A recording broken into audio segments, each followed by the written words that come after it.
Visakhapatnam MP అభ్యర్థిగా నేను ఎందుకు పోటీ చేస్తున్నానంటే అనేక కారణాల్లో ప్రధాన కారణాలు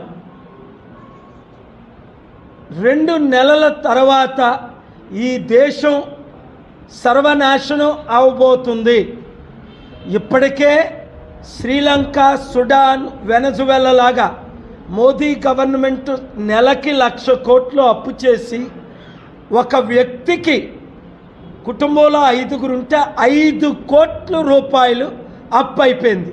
ఒకటి, మీ 5 కోట్లు అప్పు తీర్చి మీ కుటుంబానికి 5 కోట్లు ఆదాయాన్ని 5 సంవత్సరాల్లో సృష్టించే సత్తా నా ఒక్కడికే ఉంది. 2, దేశం హిందూ, ముస్లిం, క్రిస్టియన్స్ కలిసి ఉండాలి అంటే ఇప్పుడున్న మోదీ తొత్తులైన టీడీపీ, వైసీపీ, జనసేనను చిత్తుగా ఓడించాలి. 3, ఇండియా ప్రపంచంలో నెంబర్ 1 స్థాయికి ఎదగాలి అంటే 2,700 బిలియనీర్లు, 200 దేశాల్లో ఉన్న ట్రిలియనీర్స్ని తీసుకొచ్చి కంపెనీలు పెట్టి విశాఖలో ఉన్న 4 లక్షల నిరుద్యోగులకు ఉద్యోగాలు, 4,20,000 ఐదాపు 5 లక్షలున్న క్రైస్తవులు, 5 లక్షలున్న బీసీలు, 2 లక్షలున్న స్టీల్ ప్లాంట్ ఉద్యోగస్తులందరికీ, ప్రతి ఒక్కరికి ఉచిత విద్య, ఉచిత వైద్యం, నిరుద్యోగులకు ఉద్యోగం. ఇప్పుడు వాలంటీర్లందరికీ జగన్మోహన్ రెడ్డి గారు 5,000 ఇస్తున్నారు. ఎలక్షన్ తర్వాత 5 రూపాయలు ఇవ్వరు. నేను 20,000 చేసి పెర్మనెంట్ చేసి అంగన్వాడీ 1,15,000 మందికి పెర్మనెంట్ చేసి 25,000 ఎలాగిస్తున్నానో మా మేనిఫెస్టోలో, దైవజనులు హిందూ ప్రీస్టులకి 78,000 మంది పాస్టర్లకి, అలాగే 2,000 మంది ఉన్న మొలనాస్కి, 1,000 మంది హిందూ ప్రీస్టులకి 25,000 ఎలాగిస్తున్నానో, వాలంటీర్లకు కూడా 20 నుంచి 25,000, 2.5 లక్షల మంది. ఇవన్నీ నేను చేయాలి అంటే 100 రోజుల్లో 2 నెలల్లో మీరు నన్ను గెలిపించాలి. బూత్ కమిటీలు వేయాలి, కష్టపడి పని చేయాలి. ఒక్కొక్కరు 10 నుంచి 100 మందికి ఓట్లు వేయించాలి. ఏమీ మీరు నా కొరకు చేయవసరం లేదు.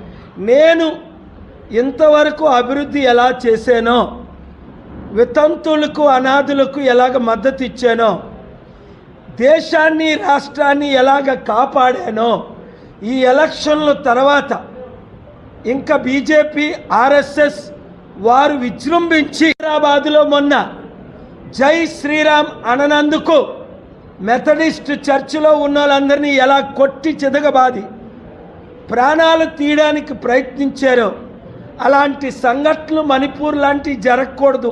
అంటే హిందూ, ముస్లిం, క్రిస్టియన్ అందరూ కలిసి ఉండాలి అంటే, అభివృద్ధి చెందాలి అంటే ప్రజాశాంతి పార్టీ తరపుని ఎమ్మెల్యేలుగా పోటీ చేస్తానని టీడీపీని విడిచిపెట్టి, జనసేనను విడిచిపెట్టి, వైసీపీని విడిచిపెట్టి, కాంగ్రెస్లో ఉన్న వాళ్ళందరూ ఆ పార్టీ ఇంకా లేదు కనుక ఆంధ్రప్రదేశ్లో మనతో చేరుతున్నారు. కాబట్టి ఈ శనివారం సాయంత్రం 6 గంటలకు విశాఖపట్నం మేఘాలయ హోటల్ ప్రక్కన ఆసిల్మెట్ జంక్షన్ దగ్గర మన ఫంక్షన్ హాల్కి రండి.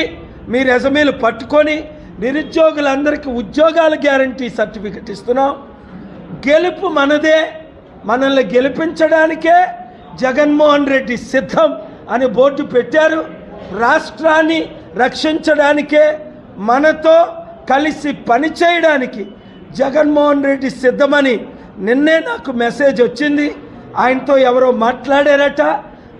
అదే నిజమైతే జగన్మోహన్ రెడ్డి గారు నన్ను 1 వీక్లో కలిసి పని చేయాలని పిలుపునిస్తున్నాను. మోదీ లేదా చిత్తుగా వైసీపీ, టీడీపీ, జనసేన, మోదీ తొత్తుల్ని ఓడిద్దాం. ప్రజాశాంతి పార్టీని గెలిపిద్దాం. Thank you very much.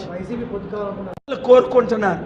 వారు కోరుకుంటే విశాఖపట్నం బొత్స ఝాన్సీని ఎంపీ అభ్యర్థిగా నిలబెట్టకూడదు. అది అనౌన్స్ చేయాలి. జగన్మోహన్ రెడ్డి గారు కలవాలి. లేదు అంటే వైసీపీకి ఇప్పుడు సర్వేలో తేలినట్టే 50 సీట్లు కూడా రావు, రాసి పెట్టుకోండి. విశాఖలో క్రిస్టియన్స్ ఎంతవరకు మీకు మద్దతు ఇస్తారు? 4,20,000 మంది క్రైస్తవులు, 420 మంది కూడా వైసీపీకి కానీ టీడీపీకి కానీ జనసేనకు కానీ ఓట్లేరు.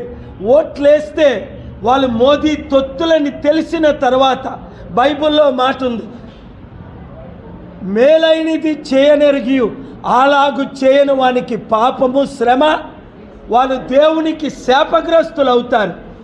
ఎందుకంటే నేను వచ్చిందే దేవుడు పంపగా. అందుకనే అందరూ ఒక్క క్రిస్టియన్స్ 4,20,000 కారు, 2 లక్షల స్టీల్ ప్లాంట్లో 90% ఓట్లు మనకే పడతాయి. ఇప్పుడున్నది 3% ఉన్న కమ్మాలు, 5% ఉన్న రెడ్డులు 77 సంవత్సరాలు. మనం బీసీలం, కాపులం, బడుగు బలహీన వర్గం 92% ఉన్నాం. ఆ 8% ఉన్న వాళ్ళకి మనం ఎందుకు ఓటు వేయాలి? అంబేద్కర్ ఆశయాలు మనం ఎందుకు నెరవేర్చకూడదు?